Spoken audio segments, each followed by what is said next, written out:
এমন একজন প্রধানমন্ত্রী পেয়েছি যিনি এদেশের কওমি মাদ্রাসার ছাত্রদের অধিকার নিশ্চিত করার জন্য তৈরি আছে।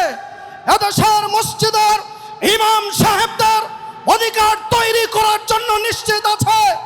সুতরাং ভাইরা আমার, মনে রাখতে হবে আগামীর বাংলাদেশ এমন এক বাংলাদেশ, সাইকেল চরমোনার বাংলাদেশ।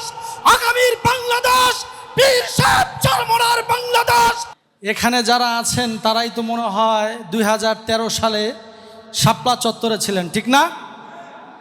এখানে যারা আছেন তারা 2013 সালে ছিলেন না? ইনশাআল্লাহ 2024-এ ছিলেন না? আল্লাহ সুবহানাহু ওয়া তাআলা আমাদেরকে এমন একটি দেশ দিয়েছে, ফ্যাসিস্ট মুক্ত দেশ দিয়েছে। কলরবের আমাদের প্রিয় ভাইয়েরা, কলরবের আজকের ইশকের মাহফিলে আমরা আসতে পেরে নিজেকে ধন্য মনে করছি।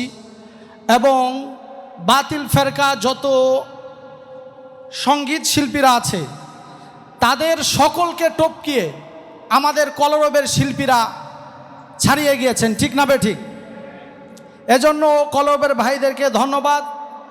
আমরা চেষ্টা করব ইনশাআল্লাহ, আমরা আজকে এই দেশে, এই বাংলাদেশে এত সুন্দর একটি দেশ পেয়েছি। আমরা এমন একজন প্রধানমন্ত্রী পেয়েছি, যেই প্রধানমন্ত্রী, আমি গতকালকে যাকে ধর্ষণ করা হয়েছে,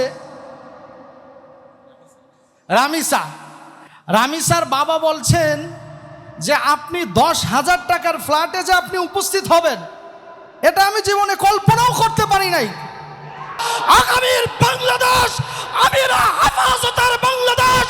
আগামীর বাংলাদেশ এমন এক বাংলাদেশ, পীরজাদা হানজালার বাংলাদেশ।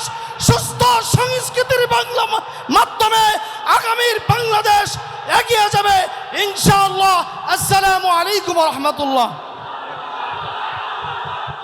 ওকে, হয়েছে, আপনারা ভালো করছেন। যেটার সাথে দ্বিমত সেটা প্রকাশ করতে হবে, ঠিক কিনা? যেই কথার সাথে দ্বিমত সেটা আমাদেরকে প্রকাশ করতে হবে, সেটাই আমাদের 24-এর শিক্ষা। সুতরাং আমরা যেখানেই দ্বিমত প্রকাশ আছে সেখানে যথাযথভাবে শ্রদ্ধার সাথে প্রকাশ করব। আমি একটা কথা বলি, যেহেতু এখানে কলরবের আমাদের বড় ভাই, আমারও বড় ভাই উনি রশিদ আহমদ ফিরদৌস ভাই, সাইদ ভাই, বদরুজ্জামান ভাই আমার একদম ছোটোবেলার বন্ধু। আমাদের কলরবের যিনি প্রতিষ্ঠাতা মরহুম আইনুদ্দিন আজাদ রহিমাহুল্লাহ, আল্লাহ তার কবরকে জান্নাতের টুকরা বানিয়ে দিন। তিনি কলরব এটা গতানুগতিক কোনো এটা সাংস্কৃতিক সংগঠন নয়, বরং পিসাব চরমনায় রহমতুল্লাহ ইসলামী বিপ্লবের যে চিন্তা লালন করতেন, সেই বিপ্লবকে সুরে সুরে যিনি প্রকাশিত করেছিলেন তিনি হলেন মরহুম আইনুদ্দিন আজাদ রহিমাহুল্লাহ। তো আইনুদ্দিন আজাদ কলরব প্রতিষ্ঠা করেছিলেন সুস্থ সংস্কৃতি প্রতিষ্ঠার জন্য।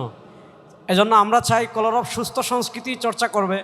আমরা বর্তমানে অনেক এমন কাজ দেখি যে সুস্থ সংস্কৃতির নামে শরিয়া বিবর্জিত বাজনা, এগুলো আমাদের দেশে সংস্কৃতির নামে আছে না।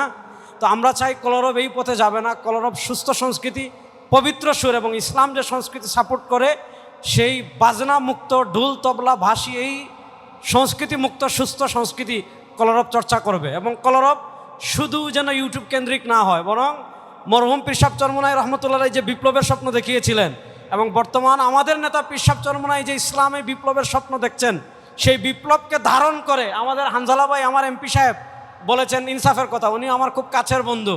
আমি সবসময় একটা কথা বলি যে আমরা পশ্চিমাদের ভাষায় কথা বলি না, আমরা ইনসাফ তো চাই, আমরা সেই ইনসাফ চাই যে ইনসাফ শরীয়তে আছে। শরিয়ার বাহিরে কোনো ইনসাফ আমরা বাংলাদেশে চাই না। এজন্য বাংলাদেশে যত দুর্নীতি আছে, খুন, ধর্ষণ, যা কিছু আমরা দেখতে পাচ্ছি, সব কিছু বন্ধের একটাই পথ হলো শরিয়া। সুতরাং শরিয়ার পক্ষে, ইসলামের পক্ষে, ইনসাফের পক্ষে কলরব আরও দৃঢ়ভাবে এগিয়ে যাক। কলরবের সাথে আমাদের দোয়া, ভালোবাসা, পরামর্শ সব থাকবে ইনশাআল্লাহ। আসসালামু আলাইকুম রহমতুল্লাহ। বিসমিল্লাহির রহমানির রহিম। মহান আল্লাহর দরবারে শুকরিয়া আদায় করছি। কলরব দীর্ঘদিন পরে একসাথে একটি মিলন মেলার আয়োজন করেছে, এবং মিলন মেলায় আমরা অনেকেই একত্রিত হয়েছি। আমরা আকর্ষণীয় একটি অনুষ্ঠান পেয়েছি, শুকরিয়া আদায় করছি আলহামদুলিল্লাহ। অনেক গুরুত্বপূর্ণ মেহমান পেয়েছি, অনেক গুরুত্বপূর্ণ ব্যক্তিরা এসছেন। সবাইকে অনেক অনেক মোবারকবাদ, ধন্যবাদ জানাচ্ছি। পাশাপাশি শ্রোতাদের উদ্দেশ্যে আমার একটা বিনীত আরজ, আমাদের দেমাগ, আমাদের জেহেন আরও প্রশস্ত করা দরকার। কারণ হচ্ছে আমাদের আচরণ, আমাদের চিন্তা যদি 20 কোটি মানুষকে যদি আকৃষ্ট করতে না পারি, কারণ আমরা তো রাষ্ট্রীয় ক্ষমতায় নাই এবং 20 কোটি মানুষ আমাদেরকে এখনও পর্যন্ত তাদের আস্থার জায়গায় নেয় নাই। আমাদের আস্থার জায়গায় যাওয়া দরকার, তাদেরকে আকৃষ্ট করা দরকার। আমরা যদি কোনো মেহমান তার বক্তব্যের মধ্যে তার অভিব্যক্তি ব্যক্ত করে, আমি যদি তাকে কাউন্টার দেই, সামনেই বেজ্জতি করি, এটা আমি তো মানুষকে আকৃষ্ট করতে পারবো না। তো কাজেই আমার আচরণের মধ্য দিয়ে যাতে মানুষ আকৃষ্ট হয়, এদেশের মানুষ আমাকে যাতে গ্রহণ করে, মানুষ সংসদ সদস্য বানায়, আমাকে ভোট দেয়, ইসলামপন্থীদেরকে বিজয়ী করে, এজন্য আমাদের চিন্তা অনেক বেশি ডেভেলপ দরকার, কার্যক্রমের অনেক বেশি প্রশস্ততা দরকার। আপনাদের প্রত্যেককেই অনেক অনেক শুভকামনা করছি। আমি এমপি সাহেবের কাছে আমি শুকরিয়া আদায় করছি। আমি মুসলিউদ্দিন আবু বকর সাহেব, যিনি ফরাজি আন্দোলনের একসময়ের কর্ণধার ছিলেন, একসাথে আমি আন্দোলন করেছিলাম। আমার মনে আছে ইসলামী ঐক্য জোটের উনি দায়িত্বশীল ছিলেন, আমি ইসলামী ঐক্য জোটের একসময় প্রার্থী ছিলাম ঢাকা 4 আসনের। ওই সময় একসাথে আমার সাথে খুব ভালো সম্পর্ক ছিল। তো ওনার ভাতিজা, আমি আজকে পরিচয় যেটা নিলাম, তো ওনার চাচার সাথে আমাদের অনেক বেশি সম্পর্ক ছিল, একসাথে আমরা আন্দোলন করেছি, রাজপথে অনেক দিন আন্দোলন করেছি। তো অনেক গুরুত্বপূর্ণ মেহমান আজকে এসছেন, কলরবের কার্যক্রম দেখেছেন, এবং কলরবের কার্যক্রম ইনশাআল্লাহ আজকে যেভাবে আকর্ষণীয়ভাবে উপস্থাপিত হয়েছে, আরও বেশি যদি আজকের মেহমানদের দৃষ্টি থাকে, আরও ব্যাপক আকারে বাংলাদেশের 20 কোটি মানুষকে যাতে আকৃষ্ট করতে পারে, সেই পদক্ষেপ নিয়ে কলরব এগিয়ে যাবে, এই প্রত্যাশাই করছি, এই দোয়াই করছি। আপনাদের প্রত্যেকের সহযোগিতা প্রত্যাশা করছি। এবং আমাদের শ্রদ্ধাভাজন এবং সবচেয়ে বড় পরিচয় যেটা, আমি ওনার কাছে গিয়েছিলাম এবং জেনেছি, আপনারা জানেন যে গত সরকারের আমলে আমাদের বাংলাদেশের আলেমরা ব্যাপকভাবে নির্যাতিত হয়েছে। যে মানুষটা পর্দার আড়ালে থেকে আলেমদেরকে ব্যাপকভাবে অর্থনৈতিক কারাগারে যারা ছিলেন তাদেরকে বিভিন্নভাবে সহযোগিতা করার কাজটি করেছেন, সেই মানুষটি হলেন জনাব মিয়া নুরুদ্দিন আহমেদ অপু ভাই। উনি আমাদের মাঝে এসে উপস্থিত হয়েছেন। ওনাকে কলরব পরিবারের পক্ষ থেকে অনেক অনেক ধন্যবাদ এবং কৃতজ্ঞতা জানাচ্ছি। ওনার সময় কম, আমরা চাচ্ছিলাম কিছু সঙ্গীত শুনাইতে, কিন্তু কলরব তো শুধু হাম গায়, নাদ গায়, একটু জাগরণী গানও গায়, তাই না? সেটা একটু ওনাকে দেখাইলাম আর কি। এবং পাশাপাশি আমাদের যে একটা দীর্ঘ যাত্রা, আমরা যে হঠাৎ করে বেশি আসি নাই, আমাদের যে দীর্ঘ একটি সংগ্রামের ইতিহাস রয়েছে, লড়াইয়ের ইতিহাস রয়েছে, সেটা ওনাকে বোঝানোর জন্য একটু আমরা ডকুমেন্টারিটা আমরা প্লে করেছি, চেয়েছিলাম শেষের দিকে করার জন্য।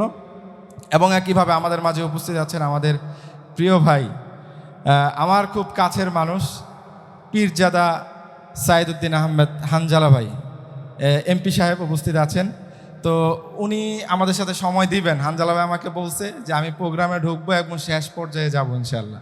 আমি মনে করি এখানে যারা আছে সবাই সবাই আমরা ইসলামকে ভালোবাসি, ঠিক কিনা? আমি একইভাবে কলরবকে ভালোবাসি। আমি অপু ভাইয়ের দৃষ্টি আকর্ষণ করে বলতে চাই, আমরা গত সরকারের আমলে কলরবের সরকারি নিবন্ধনের জন্য একাধিকবার, সেই 17-16 সাল থেকে 15-16 সাল থেকে একাধিকবার চেষ্টা করেছি। আমাদেরকে এত ঘুরানো হয়েছে এবং বিভিন্ন শর্তের বেড়াজালে আমাদের নিবন্ধনটা দেওয়া হয় নাই। কিন্তু আলহামদুলিল্লাহ গত অন্তর্বর্তীকালীন সরকারের সময়ে আমরা নিবন্ধনটা পেয়েছিলাম আমাদের শায়েখে চরমোনাই হাফিজাউল্লাহ এর কল্যাণে। তো আমি ভাইকে বলতে চাই, কলরবের সরকারি নিবন্ধন আছে এবং কলরব একটা সামাজিক সাংস্কৃতিক সংগঠন হিসাবে নিবন্ধন পেয়েছে। কলরবকে সুস্থ সংস্কৃতি, একইভাবে সুস্থ সমাজ গঠনের লক্ষ্যে আমাদেরকে যদি ওনারা গাইডলাইন করে, কলরব কাজ করতে পারবে না? একটু জোরে বলেন না, আপনারা শুনেন না ভাইরে? ভাইরা যদি আমাদের একটু গাইড করে, সমাজ থেকে মাদক দূর করার কার্যক্রম কলরব পরিচালনা করতে পারবে না? সমাজ থেকে অশ্লীলতা দূর করার কার্যক্রম কলরব পরিচালনা করতে পারবে না? শিশুরা যে মা বাবার অবাধ্য হয়ে খারাপ লাইনে চলে যায়, সেগুলো থেকে শিশুদেরকে সুস্থ সংস্কৃতি চর্চার মাধ্যমে কলরব কি তাদেরকে গাইডলাইন করতে পারবে না ইনশাআল্লাহ? তো সেই বিষয়েই ভাইয়ের কাছ থেকে আমরা একটু শুনতে চাই। এবং উনি শুনেছি আমি এখন পর্যন্ত যে আলেমদেরকে ব্যাপক সম্মান করেন। আমরা কয়েকদিন আগে গিয়েছিলাম ওনার অফিসে, সেখানেও গিয়েছি, অনেক আলেমদের উপস্থিতি। উনি আলেমদের বন্ধু।